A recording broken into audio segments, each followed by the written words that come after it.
You know what time it is. You're listening to the Urban Sports Scene. It's the Super Bowl recap show. I'm Wole, and I'm joined with my guy, former NFL starting cornerback for the Browns, Lions, and Patriots. He is also our NFL analyst. What's going on, Leigh Bodden? What's going on? Yeah, the Super Bowl was a it was a disaster. Super Bowl. It was a Super Bowl. That's how I'm gonna call it. It was a Super Bowl. Man, shit. Toilet bowl, man. Kansas City There played you like go. boo. One team showed up.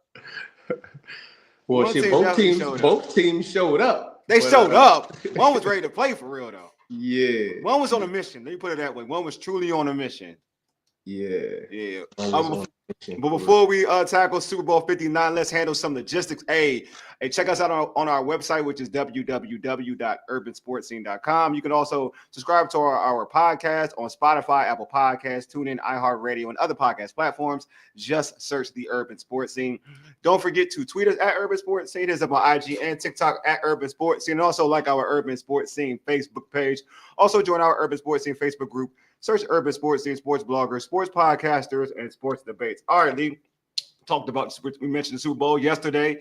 In Super Bowl 59, the Philadelphia Eagles dragged the Kansas City Chiefs 40-22.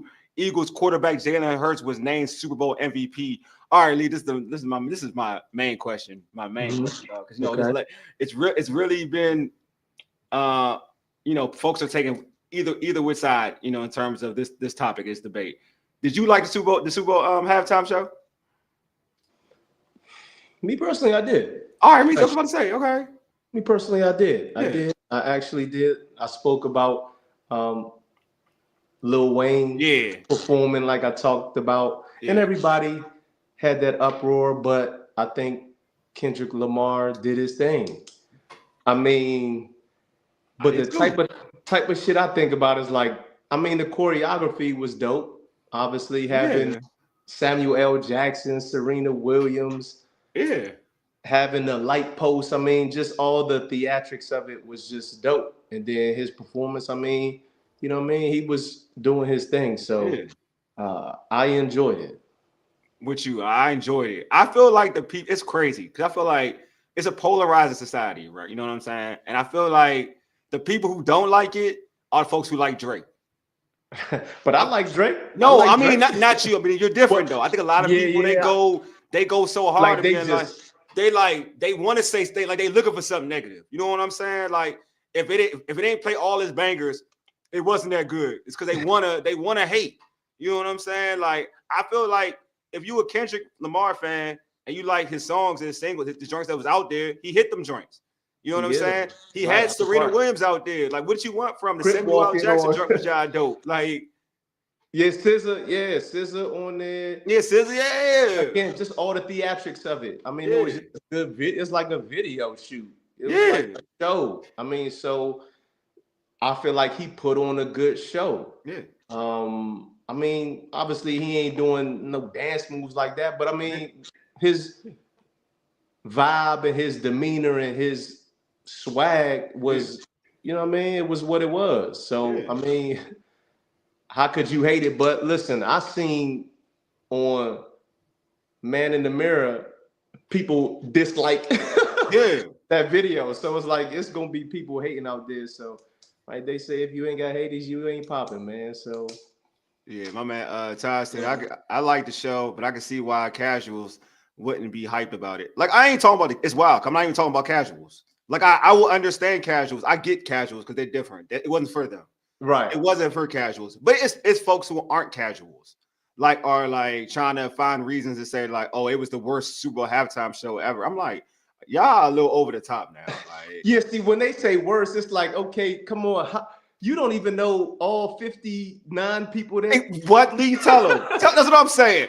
Stop. That performed in it. Yeah. I'm not. It ain't no Michael Jackson. It wasn't. Yeah, of course not. It wasn't like those people. Like somebody on IG. Like, I mean, he's a hip hop artist. So what you want from the guy? Like, to be honest, man, when I was looking at it, and obviously he played the diss track, right? Yeah. But it's like I couldn't imagine. Imagine Tupac being at the Exactly. They would never. But that's damn near what it was. But it's like what you expect, from a hip hop artist. He ain't gonna be doing like no Usher dances or nothing, or no Michael Jackson popping up out of this. You know what I'm saying? Like, it was what it was for a hip hop artist. I mean, and again, I don't know who did the choreograph and again, who choreographed it or whatever, and who put it together and had Samuel, these ideas, put it out there. But I mean, I feel like Young Money and them, they creative, right? And they would have done something where fans would have been like, oh wow, because there was nothing wow about his performance or the performance. It wasn't like, but that don't mean it ain't bad. I mean, it was bad, excuse me. But I mean, people gonna say, like you just said, it was the worst performance, but like name them, and to your point, this is what I'm saying. Like, folks gotta really chill when it comes to like rappers are different. They're not gonna be dancing in video. They don't do that. Like, this ain't like you talking about Bad Boy with Diddy back in the day, maybe, but this not rappers that aren't him. that. They're not that. I mean, he gave you a little two-step. He gave you a little whistle. That's the most you gonna get from a rapper. That's the most you gonna get out of a like rapper. Jay-Z was out there. What you think Jay-Z gonna do? He gonna give you Jay-Z, and he gonna get you hitters. Like, I think that the reason why little folks are a little annoyed, maybe because he has certain special guests. But other than that, like, that's the best a rapper gonna do. Like when 50 had brought Dre, Eminem, and all them. He bring all them out. Because he brought. Yeah, go ahead. No, I'm just saying what you saying. Like, that's the reason why. Like, that's why. But that's the most you're gonna get out of it, of a performance. Right. I mean, he didn't have 50 people coming out like a Dre, like a Snoop, like a Eminem, like you said. Now, if he would have had that, see, I feel like Drake would have had that. He would have had Nicki Minaj. Yeah, he would have. He would have had. I'm sorry, not Drake. Lil Wayne. But Drake would have had Drake. He would have had Nicki Minaj and whoever, right? Tiger, whoever, right? To just come out and make it more flavorful for people to be more entertained. But like I said, he ain't Beyonce. He ain't going to knock it out the park. He's like a rapper. Beyonce like, what we and doing knock the here? lights out. He a rapper. Like, what we doing here? That's what I'm saying. Like, Coach said, I prefer the old school John, Dre and Snoop. I mean, everybody. I mean, if you were like my age, of course, like Dre and Snoop was always going to hit. You know what I mean? Because it's the music that you grew up with. You know what I'm saying? Yeah, exactly. It wasn't like they did nothing spectacular either. Can somebody tell me what they did spectacular? No, right, Snoop and them. And right, what did they do spectacular? I really don't remember. No, they don't. It's what we grew up with. It's always good. It's always gonna have that sentimental value to us. You know what I'm saying? Like R.I.P. if Pac was alive and he gave us some of this, we would be hyped. We would be hyped. Right. I would get hyped when Brenda's got a baby. Yeah, I get hyped when Brenda's got a baby. And that's not even a hype song. Yeah, for real. Like, you know what I'm saying? So that's where I'm at with that. Like, my man, folks on IG, Dr. Meeks Kenyon said the symbolism was dope. Yeah, the symbolism, America, right? I mean, again, having, like I said, whoever put it together sat down and said, okay, this is what we're going to do. And right, because his first line, I mean, a lot of people may not know, but he was like, what did he say? He said, the revolution will be televised, but I'm the wrong guy or something. Wrong. You know what I'm saying? And so I just think it was, just the red, white, and blue. Yeah. It was just dope. I mean, the symbolism of, this is taken away from him, but like Rihanna's her performance was dope, because if you remember, I remember hers. She came out the sky. She started off like, it was like symbolism of like life and the sun and the moon. That's what hers was. You know what I'm saying? It was just so dope, and I think the symbolism of what Kendrick did was dope too. Yeah, man, Kendrick, man, I fool with it, dude. I was the reason why I know it was dope. I was at the MGM. Me and Al was at the MGM, and at a little party. The viewer watching, the Super Bowl viewing, and dog. When I tell you all races were partying, all races were partying. That's when I knew, like, I don't want to hear that crap. That's when I knew, like, I don't need it. Like, I knew, like, there was this little skinny white joint partying. Like, I was like, okay. And she wasn't like, around the way white joint. It was like a regular, just partying, bro. American Eagle type white girl. Exactly. Partying, bro. And I was like, you gotta love. And I was like, Kendrick would have loved right? That. But again, people in the stands are probably doing that too. That were like American Eagle type people and you know what I'm saying, J. Crew type people. There you go. But again, I'm a J. Crew type nigga too. So. Hey, there just said. Kendrick Super Bowl halftime show was simple and entertaining for me. We don't need all the fireworks and theatrics. We all are used to. Yeah, well, that's what I'm saying. Beyonce, he shut the lights off. Fuck the Super Bowl up, man. Remember that Baltimore Super Bowl? Yeah, she did. Yeah, she shut. Yeah, niggas was waiting. You know what I'm saying? Because her performance had the facts. Right, had the light bill going crazy. Yeah. My man also said on IG, Meeks Kenyon said, you have to watch it a second time or a third time to get it. No, I got it. I got it. It was awesome to me. I got the symbolism. It was awesome to me.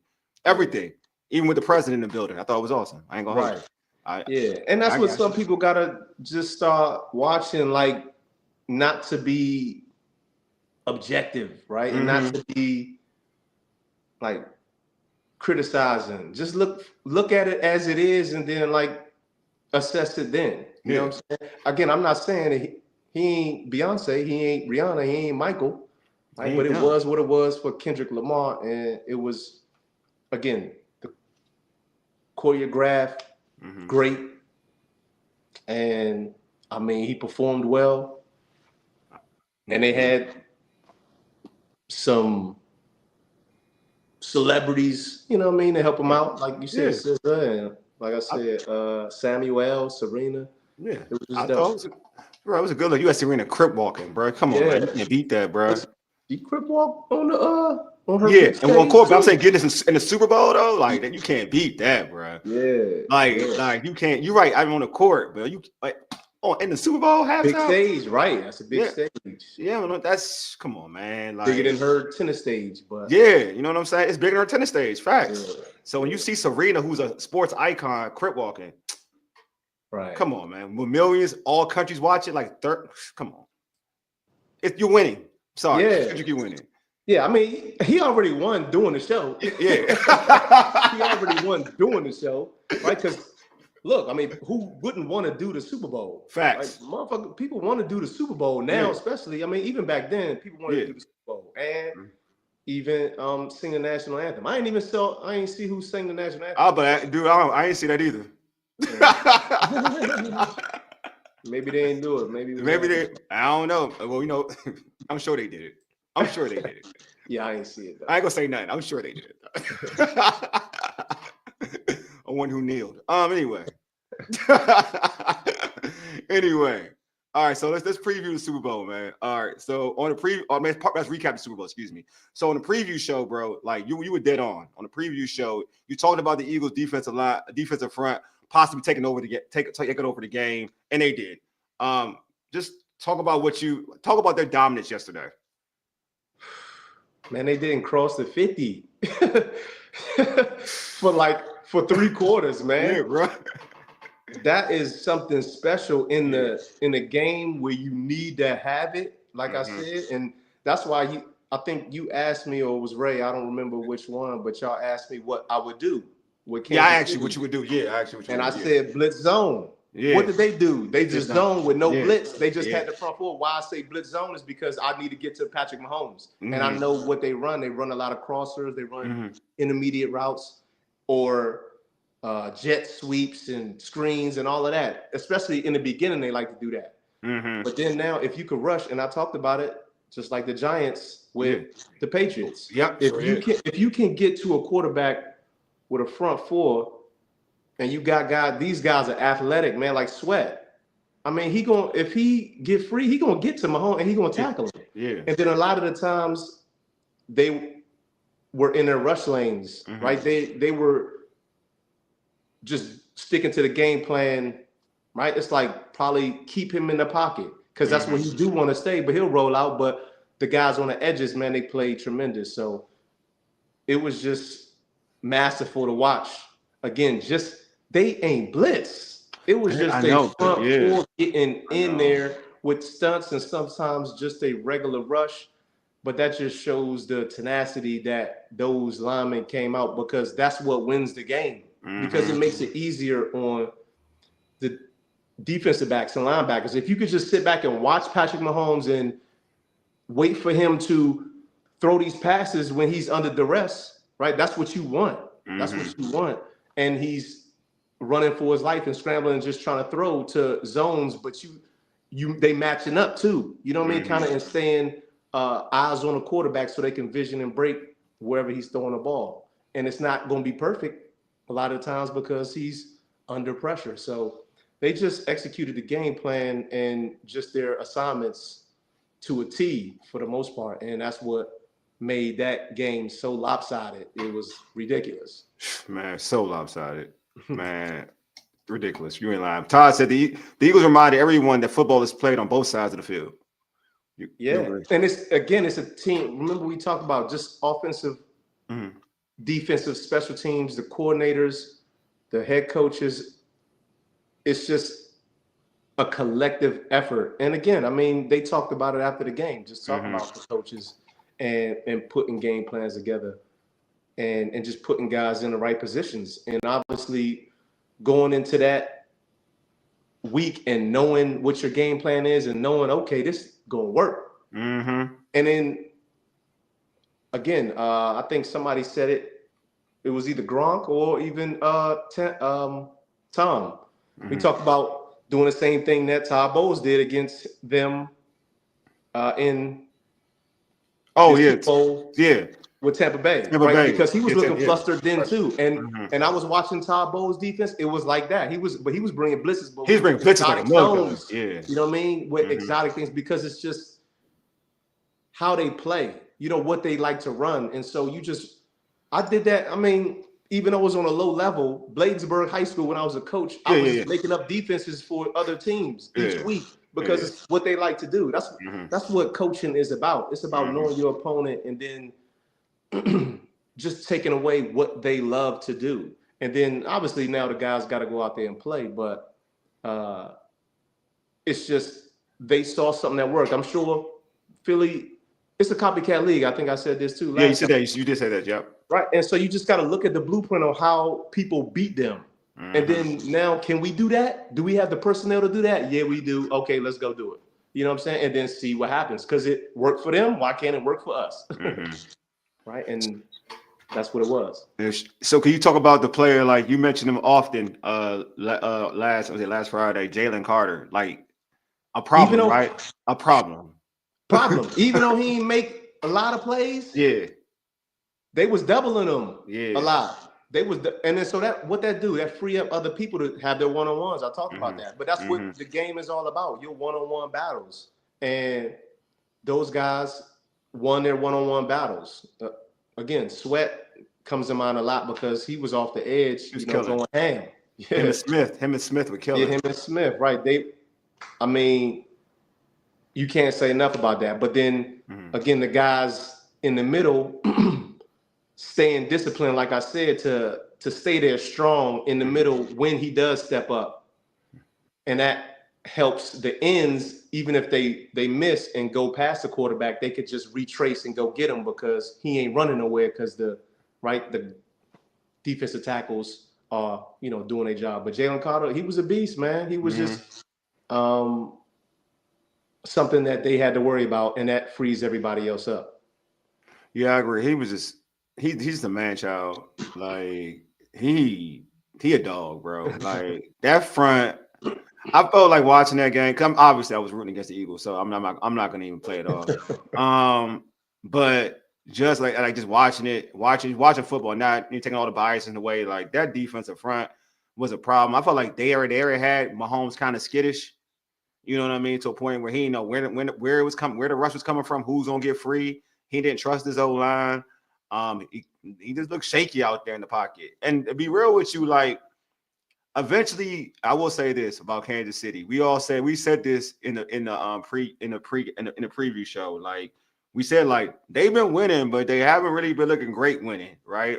And eventually, you're gonna play a team that's playing football, who's on it, like who's on one, who's been playing really good football throughout the season, especially for the Eagles.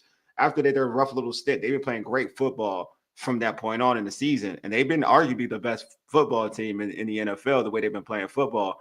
And then when you play a team that's playing consistent football at a high level, and you still have games where you're kind of like you're still like kind of muddling through, series or whatnot, it's gonna bite you in the butt. And I felt like that's what happened in this game. Yeah, no, absolutely. I mean, you're absolutely right. I think that the first drive, it was impressive how he got out that it was his first third down, I believe. Yeah. And he scrambled out and Jalen Carter was chasing him and kind of clipped him up. Yeah. And he threw a bad pass then. But yeah. I think that was like his one and only time getting out the pocket and having a little bit of room.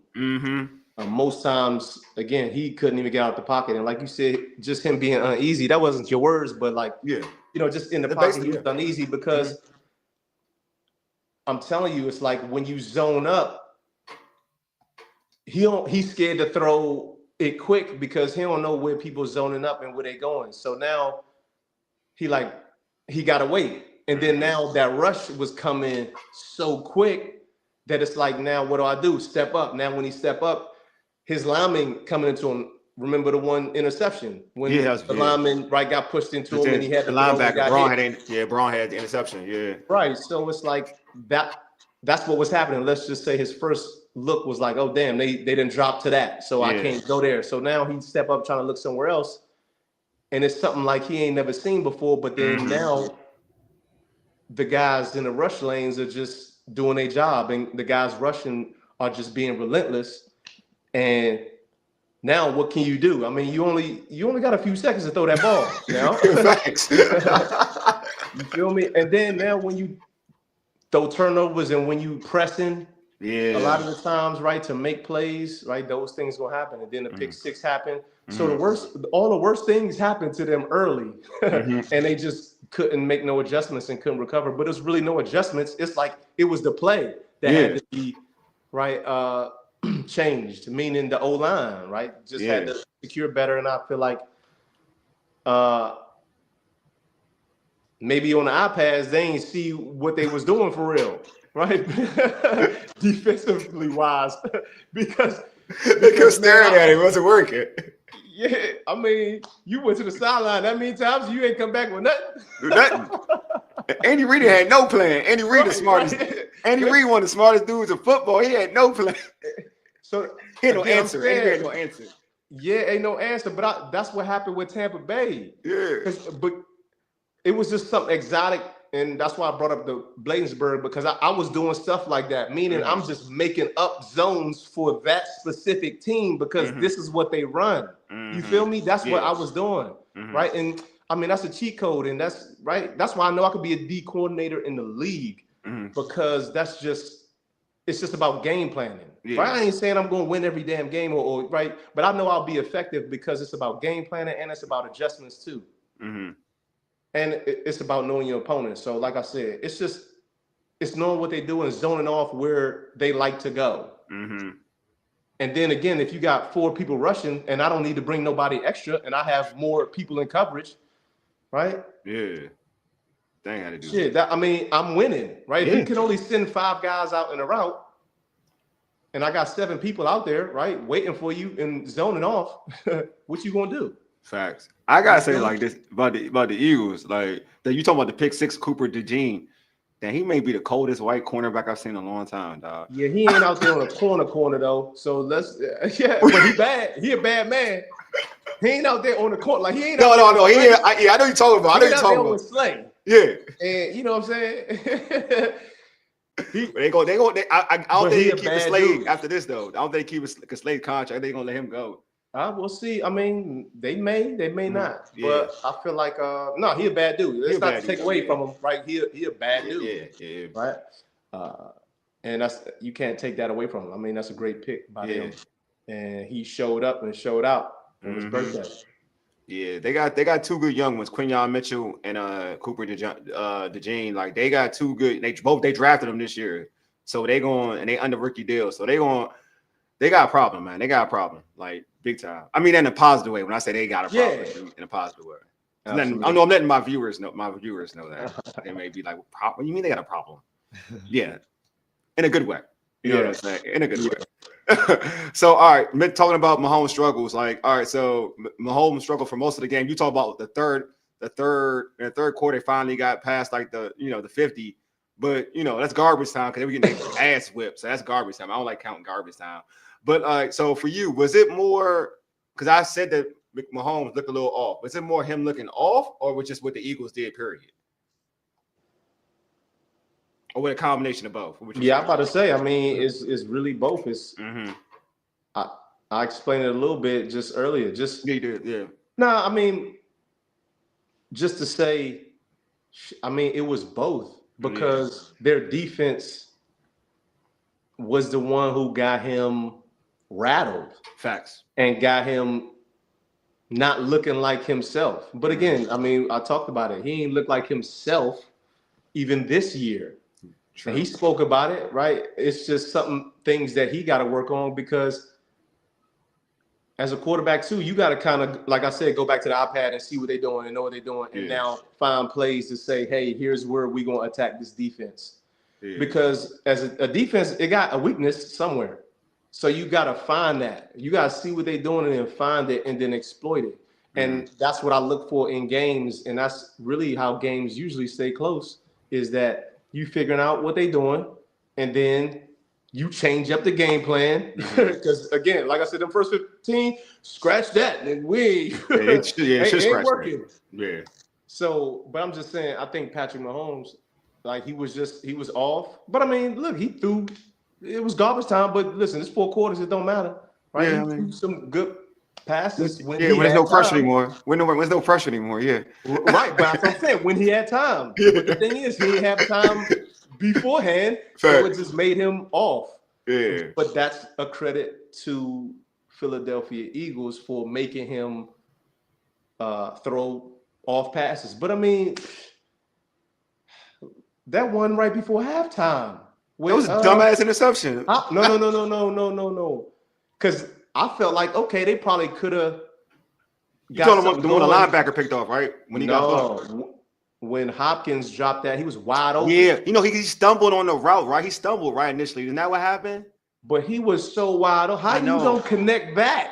I know. That was I know. How y'all don't? You 15 and Hopkins don't connect that. Hopkins is a radius where he could catch all the way out here. Yeah. And so but why he tried to go? Remember, he tried to go one hand on that joint though, too. Yeah, it looked like he tried to do it one hand. Yeah, I was like, what it was. Yeah. Again, it just all the way looked off, and then the camera cut to Jones. Remember, I told you people throwing their helmet down. I saw that. He was pissed off. Yeah, and I'm not saying that, but it's just mentally. He was pissed off. You see where he was at. It's like, God, can nothing go right for us right here. Right. So now that's in your mind right now. You know what I mean? And it's like that's hard to fight sometimes, especially when you see the other squad like going on the other side. They're rolling. Well, no. I mean, Kansas City defense looking at your offense, like, they're not executing the way that they usually execute, and something like that. It's like, oh man, and then it just feel like, man, this ain't our day. We ain't gonna win. And I could only imagine what's going through their mind at halftime. You know what I mean? Because you think it's over, but then now you go back to the Patriots and Atlanta. Oh yeah, man, y'all was at my house. People was like, I thought the game was over. Patriots came out and they just that game was wild. That game was wild, but they just came out and executed the second half, and then they got a turnover too, right? Yeah. And I think Jimmy Johnson said something about that because turnovers, again, that helps out. That helps out. It's tremendous because now it uplifts everybody. Yeah. And uplifts the offense and allows the offense to get the ball back. Usually it's in a good field position, right? That didn't happen for Kansas City. They got the interception, but that was like at the 2-yard line. They did nothing with it. They had to go 98 yards. Facts. The length of the field because it was at the 2-yard line. It was at the 2-yard line. Yeah. I remember I yelled at Danny once. This was in high school. One time he got an interception. We was losing the game. He got an interception on the 1-yard line. I was like, why the hell you catch the ball?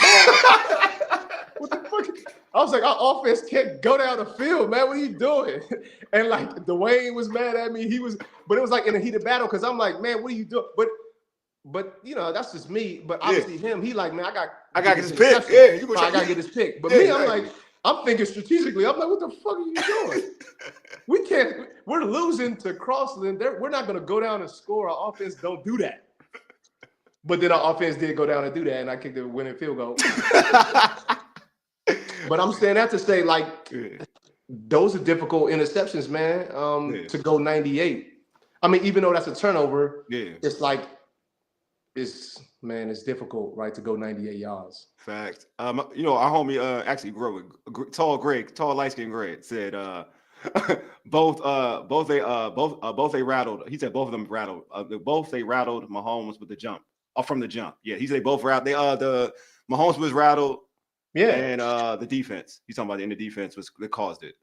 Yeah, again, and I wouldn't even say rattled that first drive because, like I said, how he escaped that pocket, man. Did you see that? He went around. It was dope. It was dope, right? And that's what I was like. Okay, he gonna have one of them games. But then all them other drives, he was trying to step up and nowhere to go. Well, and later on in the game, they try to move the pocket, and I felt like he should have been trying to do that a little bit, like move outside the pocket. You get what I'm saying? But then the thing is that just helps the ends rush anyway. So, it probably would have been the same thing either way, whether he rolled this way, that way. It was just that type of game, man. But from the get-go, they got him out about the pocket. Yeah, they got him out early. Todd said Mahomes looks like DC in the late 80s and 90s. He was under siege. Homeboy was spinning in circles in the pocket. He was seeing ghosts out there. He was But that's what happens when it's an uneasy pocket. Yeah, but see, listen. That's why I speak about that first one. Yeah, how he escaped the pocket. We see that with all those quarterbacks doing like spins and right, like Fran Tarkenton used to do, running backwards and blah blah, but then go making a play because that's what usually they be doing sometimes. That's how they elude that rush. So I think because that's just a creative way that these quarterbacks be getting out the pocket, and I love it. I love that athleticism. But it didn't amount to nothing because, like I said, them zoning off, and then just the pursuit of it, right? Like I said, that first one, Jalen Carter still was on his ass. Yep. So, we got another comment. My man, Coach got a question for you. What do you say? He says, "Does Philly have a generational defense? Any cool nickname ideas?" They got a generational defense. I don't got a nickname idea, but their defense is. I do think that their defense can be generational because it's so young. I'm gonna keep it a bean. It's so young. You got guys in their first, second, third years of playing football and starting and being true contributors. So it does have a potential to be one of those tough. It's gonna be one of the tougher defense you're gonna have to play throughout the years. In my opinion. Yeah, no, absolutely. But I don't got a nickname for them because y'all got a bunch of Georgia Bulldogs. So I guess it'd be the equal I don't know, Philadelphia Bulldogs. I don't know. Y'all got a bunch of Georgia dudes. So I don't know. Yeah. They done had Gang Green before, probably. Gang Green. I don't know. Y'all got some dope ones already. Why you want y'all already got some dope ones? Y'all had Reggie White and all them. Y'all cool enough. Y'all have just tap back. You know what I'm saying? Everybody like retro, so just tap back. Just tap back. Yeah, but I think they do generational defense. But that's what I talked about. I mean, they could start a new dynasty. Yeah, because they so young and their GM know what he doing. He know how to get guys and build a team. Facts. Again, look at Jay. I mean, the people that they drafted, like you said, even the two defensive backs. And then we talk about Carter. Just assembling a team, it takes a lot. And they have a pretty damn good team. And their O-line is great too. So when you good on the offensive and defensive line, you can have a long run with it because guys at the skill position, right? You could find them. Yeah. First round, second round, third round, fourth round. You could find them. Edelman, seventh round. You know what I'm saying? Like you could find guys, and that just goes to show like how good your scouting department is and your GM is and things like that we talked about. And then obviously coaching the guys up and getting them to be in positions and for them to make plays. So Nah, facts. it can happen. Definitely non-swirl zone. Said asked me a question. Wole, Chiefs Xavier Worthy balled out. Do you recall the stats? Yeah, I got a stats. He had 8 catches for 157 yards, 2 touchdowns. He had a good game. Again, garbage time though. So don't get me started on garbage time. Yeah, but he had a good game though. I like Xavier Worthy. I think he will be a better. He will fit the Kansas City Chiefs mold of wide receiver in terms of speed, dynamic players. I feel like you'll get the best version of him in year 2, 3. That's what I feel like of Xavier Worthy. Right now, he's just a speedster. It's almost like getting Tyreek Hill for the first time. Then he had to kind of learn the game. I feel like he'll be a guy that he'll be a threat. He'll be with Pat Mahomes. He'll be a Pro Bowl caliber wide receiver. I can say that much. Let's see. Yeah, my man. You mentioned Crossland. Todd he went to Crossland Cavs. Oh, did he? What we got here? My man Paul said, "Okay, makes you appreciate what JD5 did versus the Eagles." Yeah, I think I want to say that. Like Jaden Daniels to me look way better against the Eagles defense than Patrick Mahomes, but I think that's a different type of playmaking ability. I would get your thought process on that, Leigh, like in terms of the comparison of how JD5 played against the Eagles defense and how Patrick Mahomes played against the Eagles defense. What would you say, like, if you watched it and seen the difference? What would you say, like, all right, how they tackle it with the Commanders and in terms of how the Chiefs tackled it with Mahomes against the Eagles? You know what? To be honest, to give you a real accurate answer, like I would have to go back and watch the game and see what they did defensively. Mm-hmm. I don't know if the game plan was the same. Okay. But I feel like obviously Jaden Daniels, it wasn't a blowout like that. Nah, I mean it was competitive in the beginning. Right. It's a blowout, but in the beginning it was like. But their offense wasn't like shut down. It wasn't like that. It wasn't like that. It wasn't. They moved the football. Like Washington could move the football. They could. Correct. Washington moved the football. Like the Chiefs couldn't move the football. Right. But I think divisional games, man, seeing them twice. True. And that was the third time, even the playoff game. But I mean, he played good. But division games are just always going to be tough. No. So, to accurately speak on that, like I don't know, but obviously Jaden played well this year, and Patrick didn't. But obviously the stakes were higher. That's a fact too. And like I said, I mean the game plan was probably different. It was, and they probably executed it at a higher level, right? So, and it's the Super Bowl, like you know what I mean. There's a different type of energy, So different energy. Yeah, even though I mean it's a similar energy, right? Because it is win or go home, but this one is like win or get the ring. Yeah, it's like it's win extra money too. Right. So I got down this field damn near. You know what I'm saying? Like I gotta pour out my heart in this game, right? It ain't nothing that I should leave out on this field. Okay. All right. There's a question for you. The Hustle Life got a question for you, Leigh. He said, Me? Yeah, for you. Who's the upcoming teams we should look out for next year, including Ravens and usual suspects, Cowboys, Arizona, teams out there. Who is a team that we should be looking out for? Yeah, I think it's the usual suspects, but I'm sure it's a stat. Almost every year, like somebody don't make it back to the playoffs. Mm-hmm. You know what I mean? That made it, or the Super Bowl team like don't even make the playoffs or something like something crazy. But I think, man, the usual suspects. I don't see nobody making big jumps right now. Again, the Ravens, can they get over the hump? The Bills, can they get over the hump? It's going to be the same storyline, I believe, right, in the AFC. I don't, obviously, Burrow, if they – I kind of think they if they do some things on their defensive side, obviously, it's going to be a new schedule too, right? So scheduling has or plays a role. I don't know what the schedule is like and who plays what division.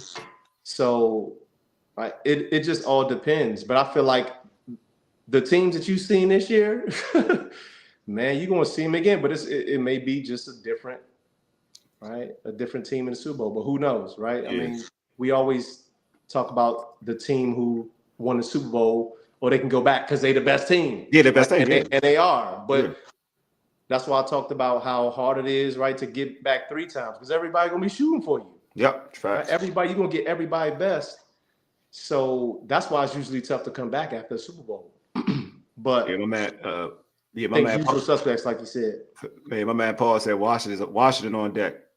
Yeah, should be. That's what I mean. That's what I mean. I mean, they on deck, and so they just gotta do the same thing that they did last year. But obviously, like I said, it's going to be different opponents. It's going to be teams maybe healthier, right? Dallas going to have Dak back. Who knows who Dallas going to have? Like Dallas could be back in the mix, right? But that's a great division, right? That's a hell of a division. But man, all these divisions are phenomenal. So I mean, you might see San Fran back in it because of their injuries. That's a good one too. Yeah, you know what I'm saying. So it's like year to year, it's always something, and sometimes you forget why teams weren't in it. And like I said, bringing up San Francisco because of their injuries.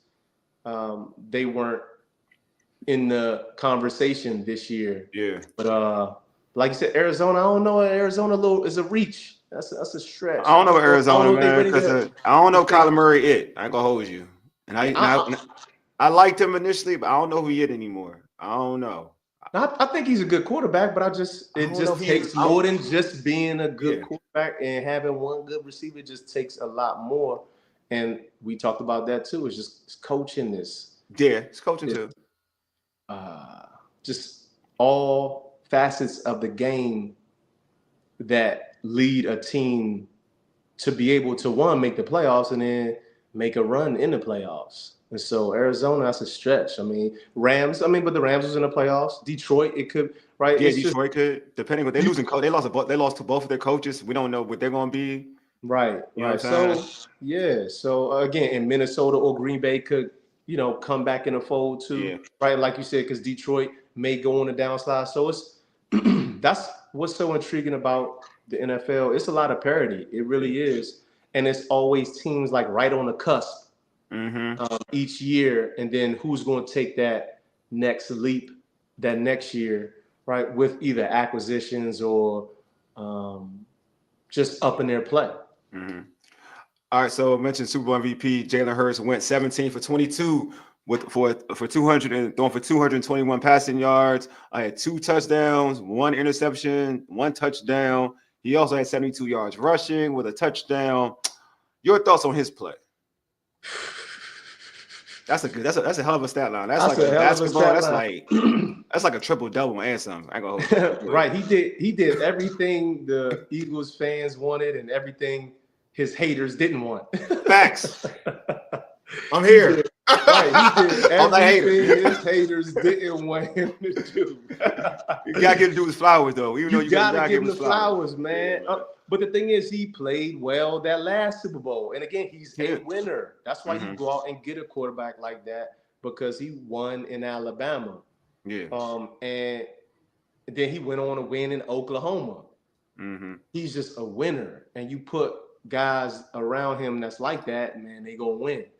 So what I think about his performance, I think it was dynamic. I think it was something to put his haters to rest, at least this year, man. Like he put him to rest for this year. He did. Yeah, he did. Like Steph said, and that's what people got to do until next year, and they still gonna hate next year too. Yeah, they gonna hate next year. Yeah, like they did all through the season. But facts. You ain't saying no lies here. We're facts. Right. But that's what football players and coaches, they don't really care. And that's the thing about media. Obviously, people got to talk and critique, but if if the team listened to the media and want to get not Fangio, what's the head coach? Sirianni. Yeah, kind of getting him up out of there, like they wouldn't have won the Super Bowl. True. Right, and same thing like when Boston, they was trying to break up Boston. I hate to bring up basketball. No, you're right. Missoula, they were trying to get him fired. No, I'm talking. But I'm talking about they was trying to split up Jalen and. Yeah. You talking about Tatum and Brown? They've been trying to split them. Yeah, they was trying to split them up, and they can't win together and blah blah. And look what happened. Like you got to believe in your your strategy, Mm-hmm. right? What you wrote down, believe in it, and keep working. Don't let nobody on the outside, right, affect what you got going on, and that's really what players got to do. And I'm sure Jalen did it. And man, it's so much, right, gratitude, like just and happiness when you can silence them haters, Mm-hmm. especially with a ring. I mean, you can't say Because nothing what you now. gonna say? Yeah, for real. Like Ye said, you can't tell me nothing. Can't tell me nothing. Can't tell me nothing. Nothing. Nah, I'm gonna Now, give him not flowers. now. Yeah, not now. I No, done, no. I done been to 2 Super Bowls, won one. Like One, yeah. that's what I was saying last time, right? That it could be a dynasty, right? I mean, 'cause the running back, man, you got Jalen Carter, you got I'm You got forgetting Saquon. Saquon, the quarterback, the defensive backs. You You got like a the tight team. end. You got 2 corners. Like you got Right, so even the other dude from Georgia. I keep like it's the other kid from Georgia who's big. What's his name? Not is it Davis? I think it's Davis. They got that other like he huge dude. Pause. You got that one, and then you got then they got you talking about Smith, who's still young. Smith is I think Smith a rookie or maybe a rookie. So they got right. yeah, man. And They their got a offensive couple line is years one of the where, better, listen, best they offensive could- lines of football, and they're relatively there in the books for a minute. Yeah, Yeah, no, absolutely. And that's what I'm saying, because they went 2 years ago.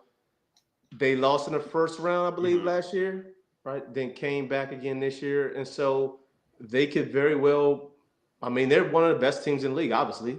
Obviously, yeah. So they're going to be that again next year. And I mean, they could go, another one in a couple years or 2 in 4 years. Like it can happen. But like we just talked about, the parity in the league is great. And then it's not a 7-game series. It's like one game, and like we see what can happen in one game. You go blow somebody out. You got a good game plan to execute like flawlessly, damn near. So you do think they can win? They're able to kind of get they're on pace to get like multiple championships. They can go on the run. You do think they're built that way? I mean, listen, without those pieces, they went like we talked about 2 years ago. Now they back and they put some pieces together. Facts. They lost the next year, but then came back, right? Got more pieces, and then right now they back in the dance. And now it's the same thing. Now it's pieces that I'm sure that they're gonna need to improve again this year, because I'm sure that they're gonna lose coaches, players, whatever. They're gonna lose Kellen Moore. I think Kellen Moore's gonna take the Saints job, from what I hear. Right. So it's just obviously up to them and continuing the process of, hey, what we got to do. But having a great running game, we just having those key pieces, like the quarterback, the running back, and defensive line, offensive line. Those is key pieces to win and continue to win. So I believe that they can, because they already, like I said, this is what, 2 and 3 years that they've been to the Super Bowl. Yeah. Right. So can they do it again? Yeah. They've been one of the better teams. They can. Yeah. To your point, they've been one of the better football teams in the NFL over the last 4 years, for real. Truth be told, to be real. Coach Lombard said Philly will win 2 more Lombardis in the next 4 years. It's possible. It's possible, buddy. It's possible. Is anything's possible? Anybody's possible. All right. So Non-Swirl said, actually, here's a question for you. So do you think Atlanta might have a good year with Penix? Now that you like Penix? You like Penix? I like Penix. Okay. Man. Okay. I like Penix. Okay. Man. Especially how he came in and was dicing. Yeah. Dicing people up. But obviously now we're gonna have to see more of him. But I do like him. Okay. I like him. I like Kirk Cousins too, but I just don't know why Atlanta did what Atlanta did. Yeah, they did that. And not just let him play. But you signed Kirk Cousins, so I do think Atlanta is a team to watch. But I don't think.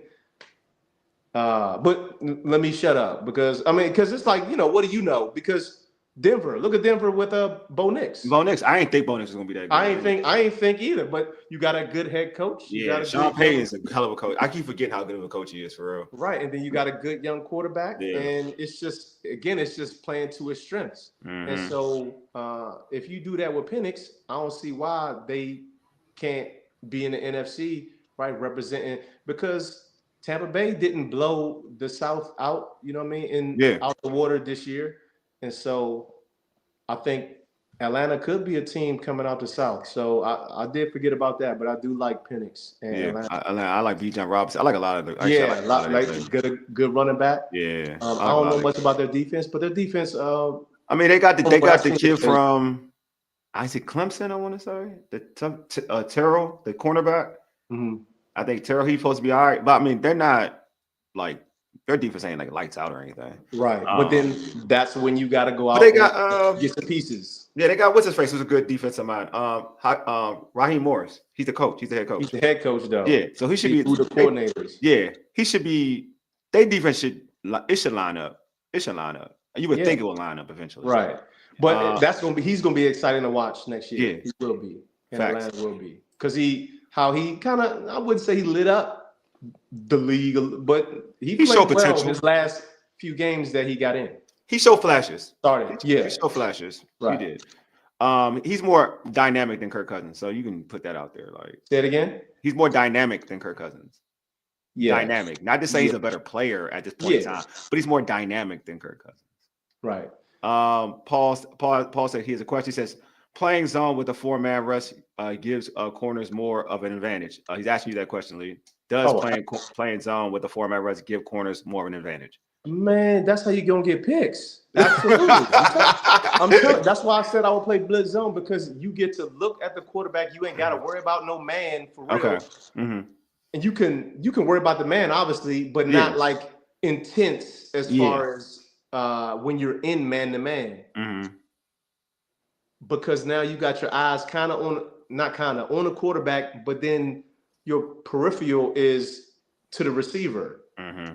And all you got to do is kind of watch your guys rush and see where he's going to throw it, right? And anticipate and break like very, very quickly, because you're just ready to break because you can see. So, man, that's a corner's dream, right? And defensive backs' dreams, because you can just read the quarterback. Same thing. That's how Braun, is that his name, Braun? Who which one? The linebacker? The linebacker. They both got picks because of that. Both of them got Braun. Think about if Braun was chasing that dude coming across the middle. His back would be turned. Facts. He wouldn't even be able to catch that ball. You feel what I'm saying? Yeah. DeJean, the reason why he could do that was because he was in zone. He was zoned off, and now he's just looking, seeing who Patrick gonna throw it to, and it's just like, kind of like basketball. Yeah, it's like looking and getting in the passing lane. Mm-hmm. You feel me? And then it's like, oh, okay, thank you, man. I would love that. That's why. See, it's wild. I always thought like a corner want to play man more than play zone. You got people who can play. Man, I'm trying to get picks, bro. I mean, I like to lock guys up, but the thing is, you'll get beat because you get beat when you're playing man to man. And so that shit gonna hit your confidence a little bit. My man, like I'd rather play this out. Listen. No, with you, because it makes sense. Because my mind thinks that way. Like I always hear, like cornerbacks don't want, like they get frustrated when they zone get picked apart. Like, let me play man. Because that's the challenge. What a challenge is to play man, right? Because it's like I want to go against that guy, but then when your zone getting picked apart, because sometimes the zone. Listen, we talked about it. I was a part of a zone defense that was picked in Detroit. Yeah, I went to the coach and was like, "Man, can I play man to man? What are we doing?" Because the underneath defense is getting sucked up with the run and the play action, and now I'm just playing. I just got to sit up here and look like I'm playing bad defense. Exactly. That's what the commentators always say they're giving them cushion, and because that's what the defense is called for, bro. That ain't my job. Exactly. And so now you looking bad. So now I'd rather look bad playing man to man rather than zone, and they're just saying I'm playing off and we're giving them cushion. Exactly. You know, I'll be about to say, because I'll be that way. I'll be like, then you I'll say to somebody, so cuz get burnt. But then I'm looking at then I'm looking back at it. I'm like, nah, he in zone. It ain't fair. Well, you know, Some folks, I mean, like the safety ain't help out. I'd be like, yeah, the safety ain't help out. right. Yeah, they ain't doing Sometimes their that job. in The the secondary zone. they doing their job. Exactly. So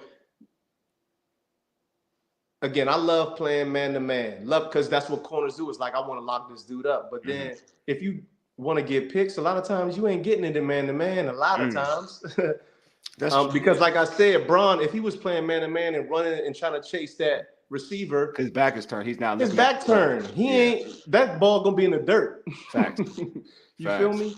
Yeah. And same thing with Cooper DeJean. Like he would have been on a man somewhere and not zoning off to look and see where he's going to throw it to and get in that lane and pick it off. And that's the beauty of playing zone is, and then getting that front four rush is that he's just making non-accurate throws. And I'm able to look at the ball the whole way. Feel me? Whereas you playing man, you just see him looking. Now I got to look. Right now, I got to look real quick and I got to react quick. Yeah, react. Rather than zone, it's just like, this easy. It's an easy pick.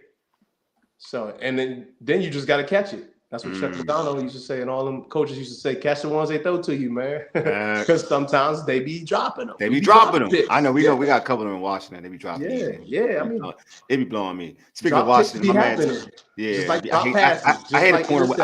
I hate a corner with no hands. I ain't gonna hold you. My man Taj, speaking of Washington, said, what's your take for you? This is a question for you, Leigh. What's your take on what Washington should do in the offseason? As a player in the league, you prefer bringing up blue chip talents or attack next season with your guys and draftees? You know what? I think it's just me. Yeah. As a GM or whoever, it's like I just because I know I was undrafted, brother. Yeah, there you go. So I know you can get guys. Like I just spoke about Edelman. We even could talk about Brady. Yeah. Brown. So like, you talk about what's that dude, the receiver who used to play for the Saints? Was like the 7th pick. Marcus Colt. Is it Colston? I think he was like Mr. Irrelevant. I think he was like Mr. Irrelevant. But go ahead, bro. Oh yeah, I mean, what's his name from San Francisco? The quarterback. You're Purdy. Facts. Purdy, right? Yeah. So, and I'm saying that to say, I'll just look at our needs. And if it's somebody in free agency that I feel like can fit us right here, then I'll go get that in free agency. If it's somebody in the draft, I'll get somebody in the draft. But Washington, I mean, man, it don't seem like they need much, right? I mean, I know y'all, the defense and corner play, but I mean, defensive line, we talking about it. It's like that's what's needed. And I really don't know Washington's defensive line like that. And no, it's trash. It's okay. You can say it. It's okay. Right. And if they getting that much pressure, but you got to find a generational guy. Again, like we talked about generational exactly. With Aaron Donald, like you got to get somebody on the line that's going to dominate. You know what I mean? You need a young dog on that D line. And when you get that, and then just build some pieces around that, because you got, again, you have me watch the defensive backs. They ain't bad. They ain't bad. No, they ain't but bad. See, the thing is, like I talked about, man, everybody in the league is good. Yeah. Right? But it's just putting guys in position and having a dog on that line that's going to help out that defensive backfield. Because if they got all day to throw and you just throwing like it's 7-on-7, that's what it's going to be out there. And in practice in 7-on-7, most of the time the offense wins. Right? Because the quarterback ain't got nobody in his face. He could just throw it on air and he going to put that thing on the money, even if you got him covered. Because we've seen, I mean, guys in the league, it ain't many wide open catches, especially in man-to-man. You know what I mean? It ain't unless the rub routes, but most of them is contested catches. And it's usually the quarterback is putting it where that defensive back can't get to. Because like we talked about, man-to-man, you're going to have your back turned. So sometimes they'll just put it over the shoulder, right? And receivers sometimes can't have late hands or late eyes, and right? And you don't know when to look, or you look too late. So, but I think Washington, I mean, to answer the question, I think I answered it, but yeah, you did. You said defensive line, and I agree with you. Like, to be real with you, that's why everybody, like, the rumor is that, you know, Myles Garrett asked for a trade. Or folks are like, that's what they need. That's like that's what you talk. So pretty much you're online with what the fan base and a lot of people think. It's not more like on the offensive side of football. It's more like they need a guy who can wreck the house, wreck the game, like wreck the game. So that, yeah, you're right. Like I feel like Myles Garrett. For me, I've always said like Myles Garrett would be. Oh my goodness! If he went there, it would be ignorant. Yeah. Because man, and then I mean, people gonna want to come there, and then then you draft a young dude, right? That may be a D tackle, right? And then have Myles Garrett, meaning the game plan is gonna be like, hey man, we got to chip this dude, we got to double this dude, we got, and then if we got a young dog that could win a 1-on-1, man, it's gonna be. Right, but that's if you could get that, right? I don't know what you would trade him for. Yeah, like that's what I'm saying. That like the asking price is two. Like from what I hear, it's 2 first rounders. Of course. And not just 2 first rounders, and a player, probably a young player who's a young up and coming player. So we'll see. I feel like 2 first rounders should be good enough. Though I ain't gonna hold you, because like 2 first rounders. And it's like. First rounders are gold. What year first rounders? Huh?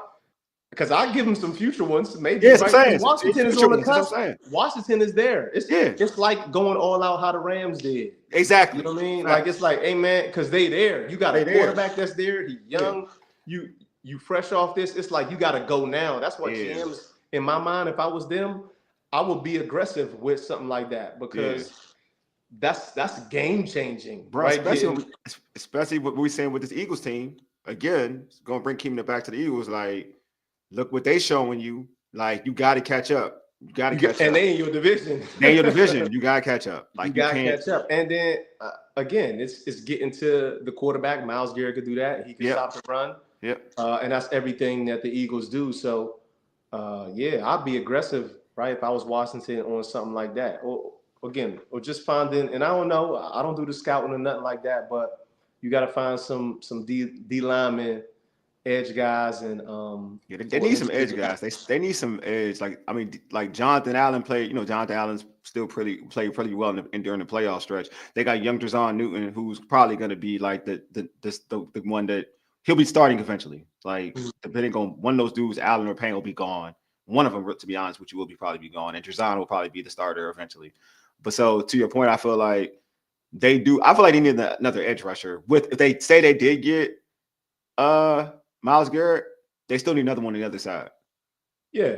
They need to And I think, like I was saying, you can find guys in the draft, but you just gotta know how to pick talent though. Yeah. Right? You gotta know who's gonna fit with you too. Right? It's all about that. It's all about putting a team together because like we just talked about, you find late rounders. Guys can be late rounders. Look at the Pittsburgh Steelers wide receiver. It just comes to mind. He was like a late 4th or 5th round pick. I'm talking about AB. Oh yeah. 6th round. You know what I'm saying? It's like you can find guys. Yeah. I'm a big believer that you can find a receiver in like the 3rd. I think you can find a receiver. Man, you can find any position, man. Maybe not offensive line. I feel like offensive line, you gotta get them dudes early though. I feel like offensive linemen, you gotta get like the tackles, you gotta get early. Tackles, not guards. Right. Tackles, I feel like you gotta get them early though. You gotta get them early. Because you're gonna know who them is. Yeah, you know who those are. Exactly. Right. Sometimes the position it's harder. Sometimes you know what I mean? Sometimes you don't know. If it's gonna translate, you've been playing against this competition, is it gonna translate? Who knows? Right. But a tackle, like a tackle, You know, it's like we gotta get this guy early because he's gonna come off the board early. But other guys like linebackers or D ends that could come off the edge, man. You could find them. I agree with that. I agree with that. Like you could find because I always say like football compared to basketball. We about to close shop. I gotta go coach basketball real quick. But I will say this though. I've always said this, and like because you're a testament to it too. Like. There are so many talented football, different from basketball. Like there are so many talented football players in college throughout, whatever, like HBCUs, whatever level of D1 football. Like there are so many dudes that like could be world game changers like yourself. And it to be like for you, a starting NFL cornerback for most of your time in the NFL. You're looking at Rasheem Mathis went to Bethune-Cookman.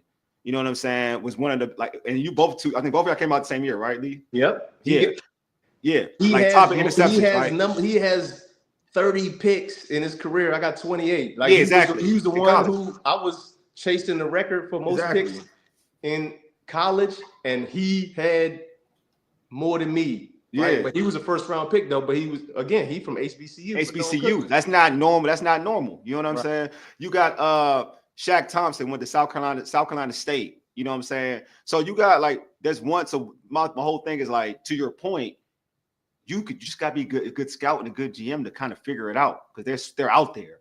They out there. Like they're out there. You know what I'm saying? That's my thing. They're definitely out there. The only position I'm always like, yeah, tackles, you gotta like kind of work with that.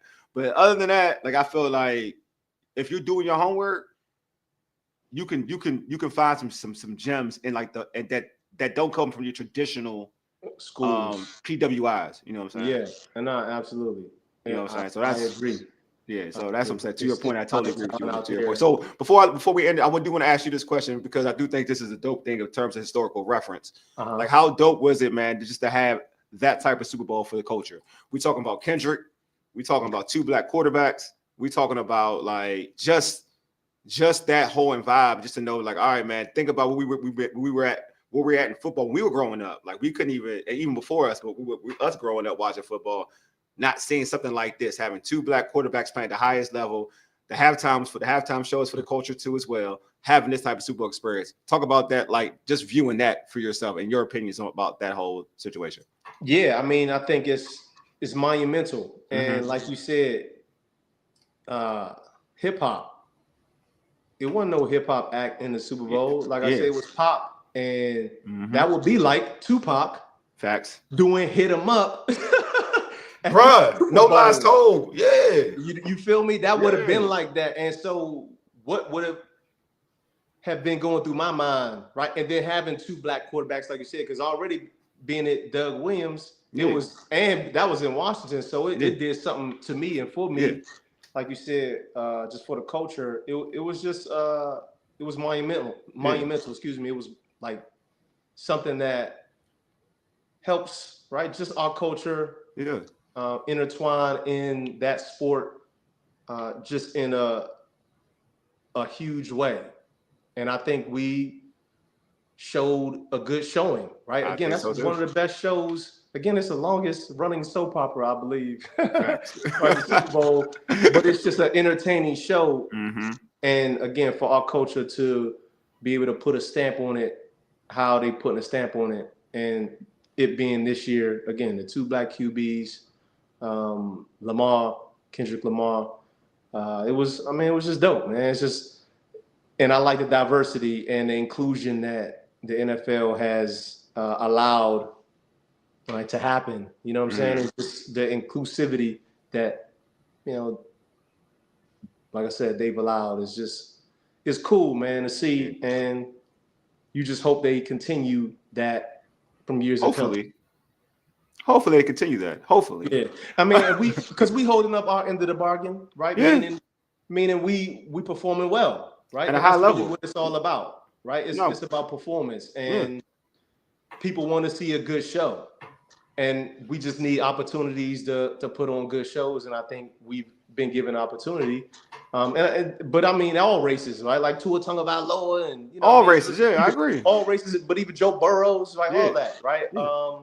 Josh Allen's, right? Yeah. But it's just competition, and you just love that we have an opportunity to compete. Yeah, we got a fair shake. We got a fair shake. All you ask for. Yeah, you want a fair shake in the game. That's all. That's it. It's happening. And to your point, it's not about not mentioning those individuals like Joe Burrow. Yeah, no. It ain't about that. It's just like a situation where you got to look back at, historically speaking, like this wasn't a thing at first. You know what I mean? And now, because you wouldn't get the opportunity, you may get like 1 or 2, 3, but now, in terms of landscape in the NFL, it's a fair shake. I'm not going to complain and say black quarterbacks aren't getting it. It's a fair shake now. If you look at the landscape of the NFL, it's a bunch of starting black quarterbacks. So you can't make that argument anymore. But what I do, and to your point, it's about, you said competition, but I would say like these dudes just worry about winning. That's what it is. It ain't about the skin tones. Like now it's to a point where we're about trying to win. If this dude is the best dude to help us win, then he the best dude to help us win. That's all we care about. So I think we got to that point. So I'm with you, like in that it's just a beautiful thing now that we're there in terms of the NFL. If society could be that way, that'd be dope too. But that is what it is. Yeah, that's a whole different story. That's a whole different story. But that's why I love being a part of the NFL, because like you just see the progression of it and the inclusion of it as it should be. I mean, that's all you ask for is progression, is inclusion, is opportunity, and we've gotten that. And I think we've done a good job of performing, like I said. Yeah. And that's why it's going to continue, right? Because of us being able to keep viewership going, keep people excited, keep people talking. And that's what entertainment is, and it's just fun. And like you said, I think you talked about winning. That's what people want to do. Winning. Who don't like to see winning? Exactly. The owners make money. Bottom line, they care. It's winning. Winning helps grow your franchise and grow your pockets. So if a dude is gonna help you win football games, it makes you more money. I think they care about green. The color they care about is green more than the color of who your skin is. In terms of that situation. Yeah, that situation. Absolutely. I don't know about winning though, because sometimes they don't. Oh, I heard about some of y'all owners out there who don't care about winning. I heard about that. Yeah, I mean, you can tell. They care about the money. They care about the money, right? It's like sell some jerseys, some tickets, some hot dogs. Yeah, that's true. Let me take that back. There are some owners who don't. Who not some of them, it seems like they don't even want to win. It's like they don't. No, they don't. They don't. That's true. Let me take that back. But I know most. I feel like I don't know. I think that happens more in basketball. I'm not going. That's a whole different sport though. But I feel like in basketball, you got owners who really don't give a fuck about winning basketball games. That's what it seems like. Some years they don't care. Yeah, like, basketball. I feel like in the NFL, you're right, but in basketball, it gets real serious. I feel like they don't even they just try and hold on to any cash they got. They don't even care about. They don't want to pay nobody. Like, they just want to hold on to it. And it's probably because, and this is what people don't realize too, and it may be, it may not be, but it's because they may have plans for the future. You get what I'm saying? Yeah. So it's like, let's just say they made an acquisition 2 years ago and they got future picks coming up or future money, right? They just doing it for the future. And so, yeah, they may not want to win right now. And so that may not be their plan to win right now. But fans, they don't care about tomorrow. They care about, man, I want to root for my team and want them to win right now. I want to celebrate now. I may not be here next year or a fan of yours next year. 2 years. But so that's why sometimes it looks like ownership don't care, because, like I said, they ain't worried about this year or like they got this plan written down. Like, this is for 2027. You know what I mean? We're going to hit them hard and then to go on a run then, because, right, guys from classes, you know what I mean? They be having this information too. Yeah. This guy coming out class of 2020. Oh, they do. They be prorating them dudes like a mug, bro. Right. So it's like, we want this guy, and how do they maneuver to get that guy? So sometimes it be like that. So you got to look at it at that standpoint too. But players don't, fans don't, but the business side of it do. The guys in the front offices, they look at it like that. So to your point, sometimes like they don't be caring about winning. Yeah, they be planning out. Some be planning out, but some and the plan may work, it may not work. Yeah, that's true. I ain't gonna lie.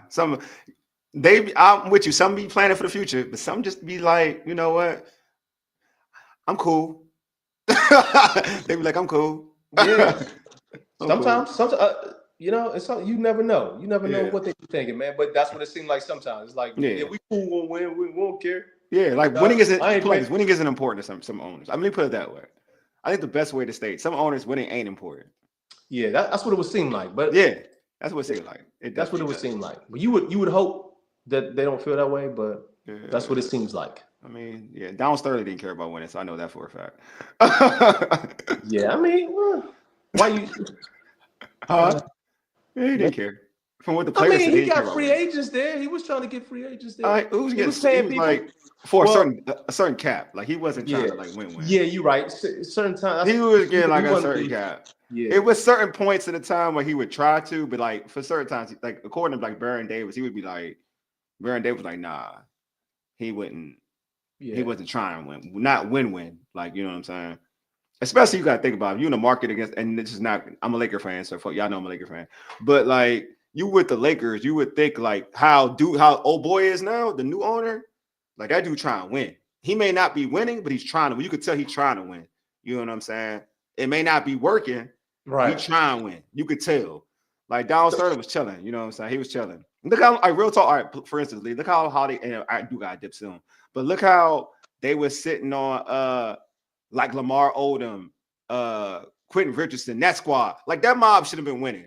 But they And would. he chilled on that joint. He chilled on that mob. But why wasn't they winning? Huh? Because They had dogs. Coach didn't give him no vet. He didn't give him no vets because they were just still young dudes. He didn't give him no vets to learn from. Like he just had like a young team. That was it.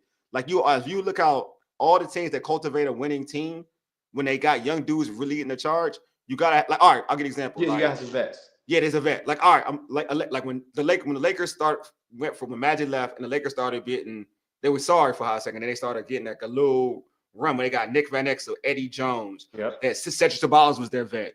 Yep. They already had Anthony Pillar, but they had Vlade Divac, Eldon Campbell. So it was like, but Cedric Ceballos was that vet. You know, Vlade Divac was that vet. Eldon Campbell was like a quasi vet. So they had to around those young dudes who really had it going. They had vets to help it out. You know what I'm saying? Absolutely. Like that man, you had Lamar Odom and Darius Miles. They were running the team. They were the vets. Like, you can't do that. But you can't put that on ownership. Oh, because he was and a GM though. It's both of them. You know what I'm saying? You can't put that on ownership. Yeah. Right? Because I was gonna say now I'll flip it. Was Snyder trying to win? Nah. In the beginning he was, but then he wasn't. but now it's like why? But then it's like why don't you want to win, Snyder? Now you know what I'm saying? See, like, he's different than me. I ain't gonna hold you. He's different from me because I feel like I tell folks all the time, like this one, he's a diehard Redskin fan. So for folks who know, he was a diehard Redskin fan. Beginning when he was paying for everybody, that's to me that tells you he was trying to win. Right. You mean when you talk about when he got Dion and he was trying to win. He was trying to win. He was trying. But see, I don't know if that's trying to win or trying to put people in. No, he was trying to win because he's a Madden dude, bro. It's like if you know how he was like, he a Madden dude. Right, but that's what I'm saying as far as making money now. Now that's like getting people in the seats. Yeah, but he was trying. Dion. He went Dion. He went Bruce Smith. Bro, dog, he's a video game dude. Like he's not he sees, he the best player in their craft. Let me get him. So he wasn't thinking about. That's the jersey sale. That's money. Exactly. So he wasn't. Money. It's not knowing how to it's not knowing how to build a football team. It's like just like, all right, we both playing video games and shit. Like real talk, playing video games and shit. Dion a free agent. Like just like I'm gonna go get him. Yeah, I'm get Dion. Yeah, you're right. Fuck you. I'm getting Bruce Smith. Dude, he got Mark Courier. Mark Courier was good. But so let me get Mark Courier. Like he was just getting. It wasn't like, oh, this dude gonna be good in the next couple of years. Let me sign it. It wasn't anything like that. You got a name, and you used to. Man, I used to watch you, man. Yeah. I used to watch you. And you were a great player, so come join my team and help us win. Right. So I get what you're saying. Like he just felt like they was going to help the team just because they are who they are. They had Brad Johnson. They had Brad Johnson, and he was killing, but he let Sonny Jurgensen and company like convince him that like Jeff George is better, dog. That's why Jeff George they missed that Brad Johnson for Jeff George for a hot second. I'm telling you, like, bro, like the dude is just a weird dude. Like I felt like in the beginning he wanted to win. I think towards like the mid, that's when he started saying fuck it. I'm gonna be real. Just when I thought he said like fuck it. I ain't worried about that shit no more. Right. Yeah, you know what I'm saying? But that's why owners gotta, hopefully hire the coaches, the GMs, getting those people in positions to make those football decisions for them to help out. And obviously educate him. You know what I mean? Or her, like Jeannie Buss, right? Yeah, the owners like just educate me because sometimes they ain't football people. Facts. So they need the people to help them out. So Jenny knows what she's doing though. Jenny knows what she's doing. She got my squad looking good. We looking good right now. So I appreciate Jenny. You know what I'm saying? And, even though what's name was pissed. We got Lucas. I should be happy. I'm very happy. So I'm not going to lie. I'm very happy. You know we'll see how that turns out, man. That should be exciting for Lakers fans, man. Yeah, exactly. Folks like me. You gotta say folks like me. All right, folks like me, exciting, very exciting times for a we Lakers know fan. you a big Lakers fan. Yeah, thank you, appreciate it. Yes, Yeah. I am. Thank you. I am. I'm an original one too. I'm not like one of y'all bandwagon cats. I'm a real Laker fan. Like I've been through my guys. You know what I'm saying? I wasn't just, hey, Kobe's here. Let me be a Laker fan. Nah. Yeah, I I was here remember. before. I remember, bro. Yeah, I remember Lakers fan all day. Yeah, appreciate you. All right, hey Leigh, man, thanks for being on, homie. Because I know I gotta race out. Thanks for being on. Before it's always good talking sports with you, bro. Real talk. It's always good talking sports with you. Before I let you go, bro, like you want to leave the viewers with any parting words or whatnot? Man, the part words is, man, we'll see you next football season. You know it. Enjoy each season, each day like it's your last, man, and play each day like it's your last. Cause shit, it's the game of your life, man. Every day is the game of your life. So play it like that. Facts. Hey man, appreciate you, man. Catch you later. We won't rap. We always gonna rap. So. Well, yeah. I mean, if you doing some basketball, maybe. Oh, we can do basketball too, bro. I got you. Whatever, we can do all that. So. Dude, we talk basketball. Dog. Yes. Yes. You know what? Like I got NBA talk. I'm not Wizards because Wizards. I do Wizards talk separately, but I'm gonna get you on for that basketball talk. Huh? Who? I do a Wizards. I do Wizards. They still in the league?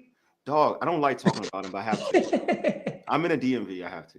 Right. No, I'm messing with you. No, I'm not messing with me. Like I'm serious. It's bad. It's bad basketball to watch. They're the bad news bears of the NBA right now. Yeah, I think they're worse. They're really bad to watch. I ain't gonna hold you. I don't know how folks really.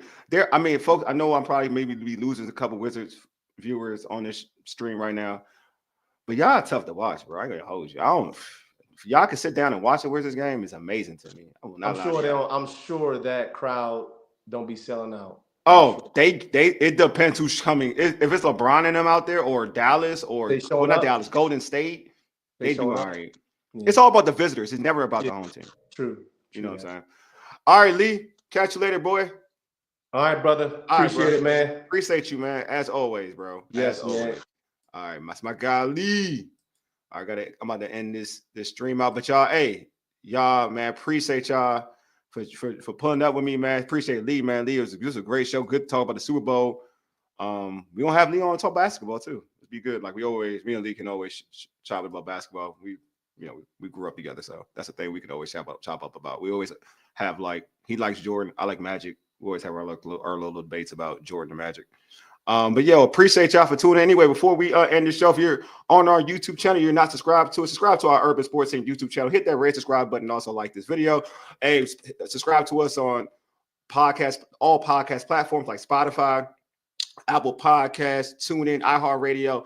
You can search this all out on just by typing Urban Sports Scene. Again, just typing in Urban Sports Scene on any podcast platforms. We're there. Just make sure y'all just continue support on social media. Hit us up on IG at Urban Sports Scene, TikTok at Urban Sports Scene, X at Urban Sports Scene. Also, if you want to check out our Urban Sports Scene Facebook page, just search Urban Sports Scene on Facebook. We have an Urban Sports Scene Facebook page. Anyway, I appreciate all y'all for tuning in, pulling up. Anyway, you've been listening to the Urban Sports Scene for ages. A year. Deuces, your boy Wole is out.